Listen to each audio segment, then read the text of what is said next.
They were ordinary men and women charged with an extraordinary task: free the world from the grip of tyranny and oppression. World War II plunged the world into darkness and despair. Americans responded with an unprecedented war effort. From the battlefields of Europe and the seas and shores of the Pacific, to the factories, the volunteers, and the front yards of hometown USA, Americans came together like never before and sacrificed their way of life for a greater cause. This was a world-changing event, and I think everyone understood that they were playing a small part in a huge global issue that had to be decided. And that's something that few other wars have really generated among the general populace. It is in that spirit that Minnesota honors the men and women of the World War II generation. A humble generation, proud of their accomplishments, but uncomfortable with the praise and accolades of others.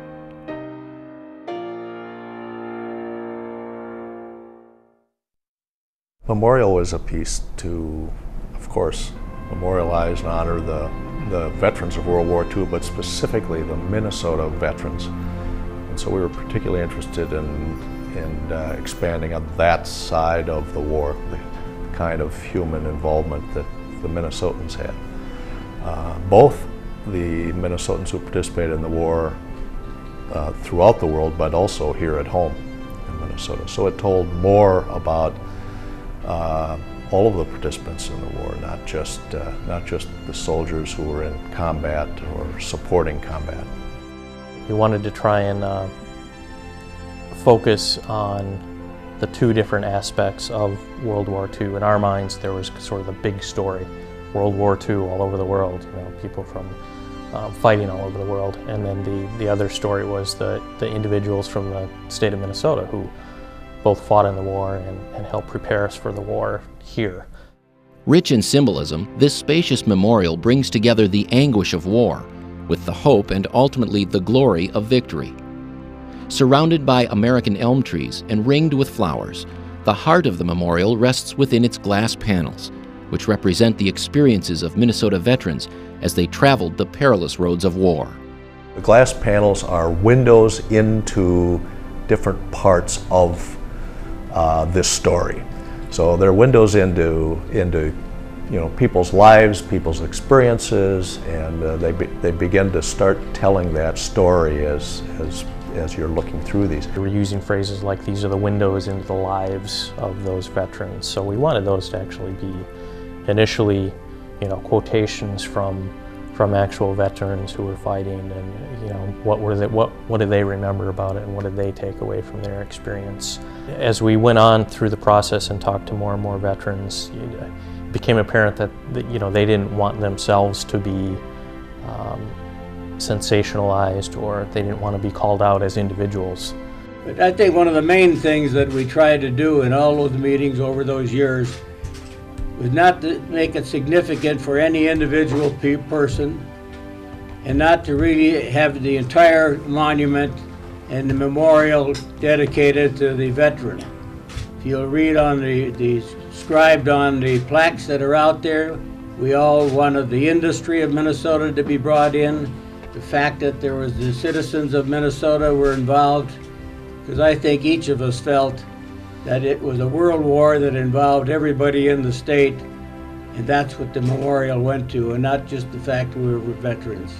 It brings out not only the veteran, but the people of Minnesota, and it did not exclude the women, because it brings them in, the women of Minnesota that flew the planes, the women that worked in the arms plants and the munition plants.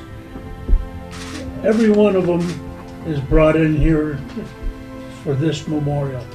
The desire to remain anonymous, to resist the glory of individual accomplishments, is consistent of a generation of veterans that recognized a bigger picture of the war, a picture that included the hard work and sacrifice of the men and women back home.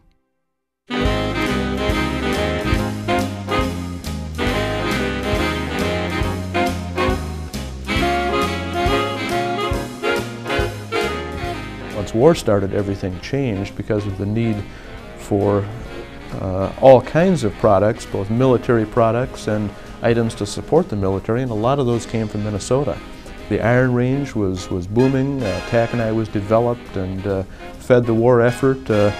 Even things like Spam, southern Minnesota pork production geared up so that luncheon meat could be provided to the soldiers. Science and industry boomed in Minnesota. The Norden bomb site, the C-1 autopilot from Sperry.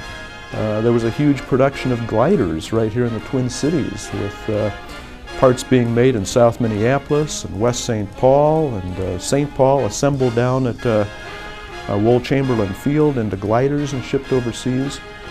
So a tremendous amount of production, all different sorts of things, really caused a boom in business in Minnesota. Minnesota felt the impact of war in other ways. Shortages and rationing had immediate impacts on the people. Conservation efforts ramped up, with the recycling of seemingly everything from aluminum products to tires and bubblegum wrappers. Minnesota's women not only tended their homes, they became a powerful force in the workplace and in the service. Women served in all of the different branches of the armed forces with women's auxiliary forces. And on the home front, of course, once all the men, or most of the men, were in service in uniform and gone, there had to be people to fill that labor vacuum, and women did that. And saw a good bit of the outside world that they'd never seen before, and found that they could do very well in a whole different range of industries.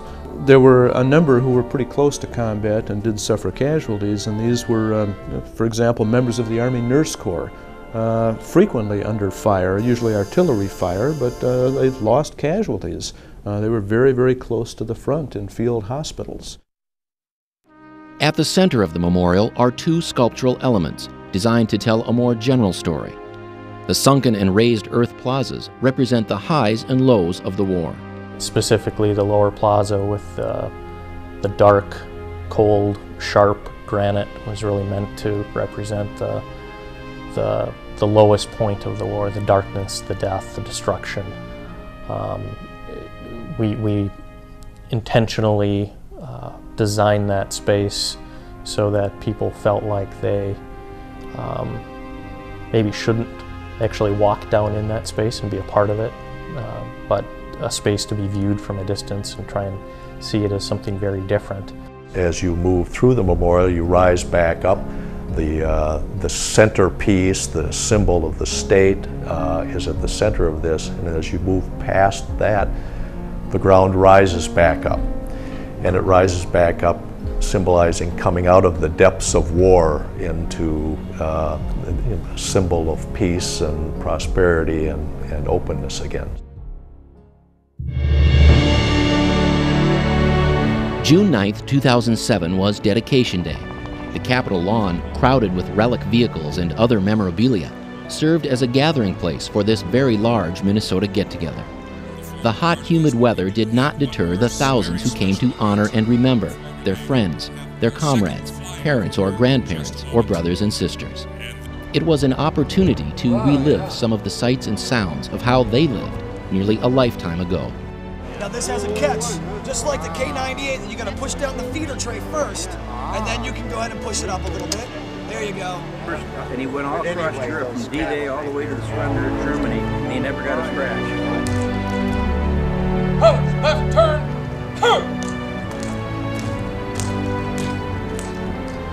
Right, present!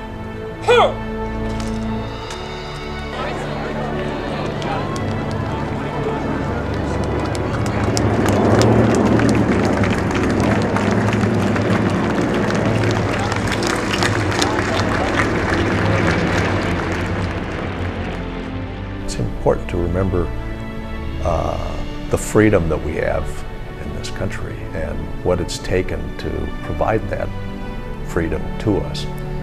And we tend to lose sight of that sometimes.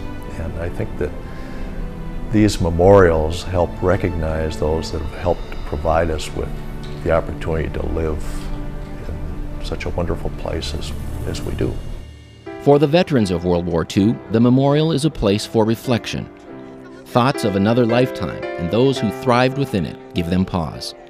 Those memories give way to more personal, sometimes painful experiences. For me personally, when I look at the monument, immediately comes the fact that the recollection of my brother who entered the service in January of 1941 with the 1st contingent of Minnesota National Guard. He was killed in Okinawa on June 15th of 1945. When I look at the monument, I reflect his memories and all the times of our youth together. And I think everyone that has been in the service will look at it from different angles and different personal values. We want to free the world. We knew there was a very vicious dictator over in Europe that was trying to take over the world. We saw what he did when we saw some of the camps where people died, so I think everybody was proud of the fact that they were serving in the military. Many stories have been told about the war, and many may never come to light, as the lifespan of an entire generation will soon run its course.